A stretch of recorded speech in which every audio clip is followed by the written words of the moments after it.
For your future will be formed by the word of God, which is your present inner talking. You create your future by your inner conversation. The worlds were framed by the word of God, that is, your inner talking. See yonder fields? The sesamum was sesamum. The corn was corn. The silence and the darkness knew. So is a man's fate born. For ends run true to origins. If you would reap success, you must plant success. The idea in your mind, which starts the whole process going, is the idea which you accept as true. This is a very important point to grasp, for truth depends upon the intensity of imagination, not upon facts.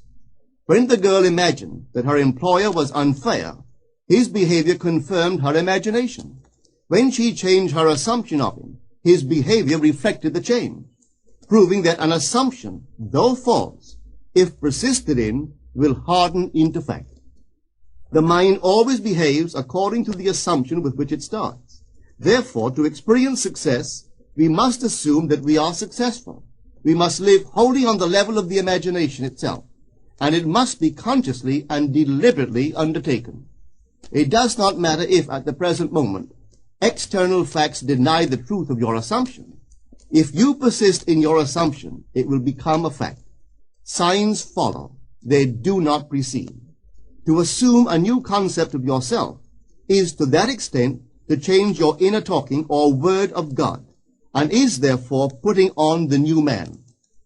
Our inner talking, though unheard by others, is more productive of future conditions than all the audible promises and threats of men. Your ideal is waiting to be incarnated, but unless you yourself offer it human parentage, it is incapable of birth. You must define the person you wish to be, and then assume the feeling of your wish fulfilled, in faith that that assumption will find expression through you. The true test of religion is in its use, but men have made it a thing to defend.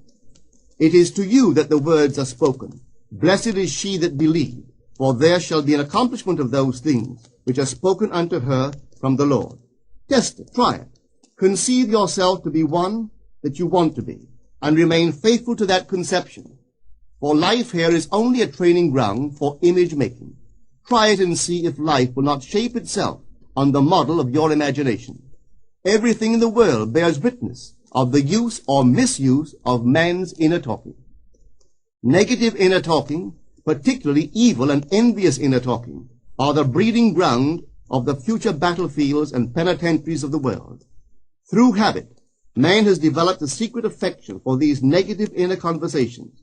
Through them he justifies failure, criticizes his neighbors, gloats over the distress of others, and in general pours out his venom on all. Such misuse of the word perpetuates the violence of the world. The transformation of self requires that we meditate on a given phrase, a phrase which implies that our ideal is realized, and inwardly affirm it over and over and over again until we are inwardly affected by its implication, until we are possessed by it. Hold fast to your noble inner convictions or conversations. Nothing can take them from you but yourself. Nothing can stop them from becoming objective facts. All things are generated out of your imagination by the word of God, which is your own inner conversation. And every imagination reaps its own words which it has inwardly spoken. The great secret of success is a controlled inner conversation from premises of fulfilled desire. The only price you pay for success is the giving up of your former conversation, which belongs to the old man, the unsuccessful man. The time is ripe for many of us to take conscious charge in creating heaven on earth. To consciously and voluntarily use our imagination to inwardly hear and say only that which is in harmony with our ideal is actively bringing heaven to earth. Every time we exercise our imagination lovingly on behalf of another, we are literally mediating God to that one. Always use your imagination masterfully, as a participant, not an onlooker.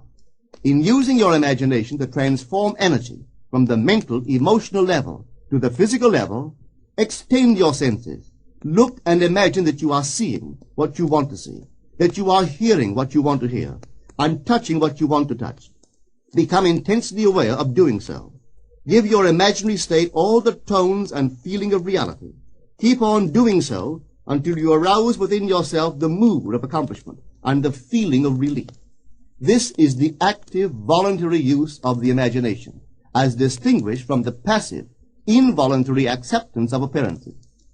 It is by this active, voluntary use of the imagination that the second man, the Lord from heaven, is awakened in man.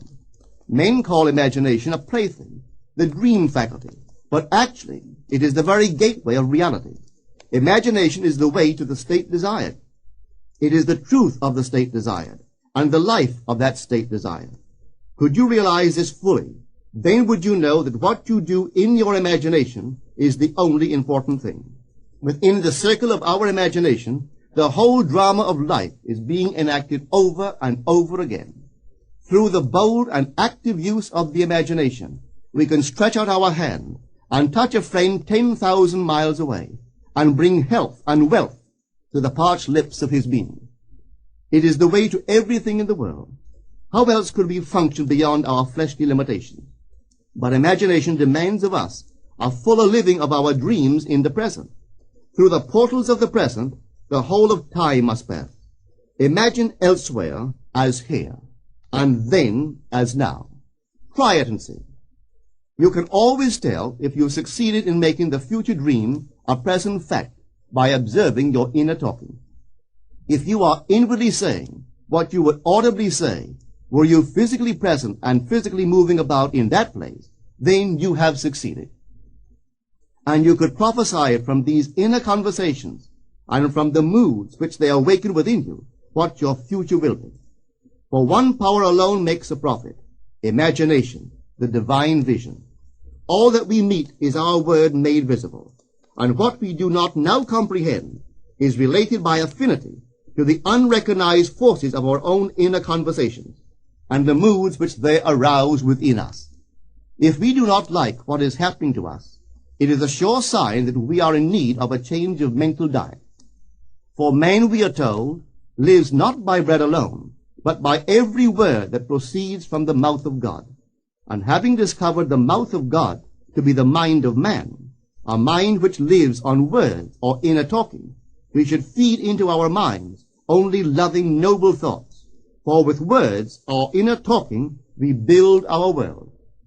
Let love's lordly hand raise your hunger and thirst to all that is noble and of good report, and let your mind starve ere you raise your hand to a cup love did not fill, or a bowl love did not bless, that you may never again have to say, "What have I said?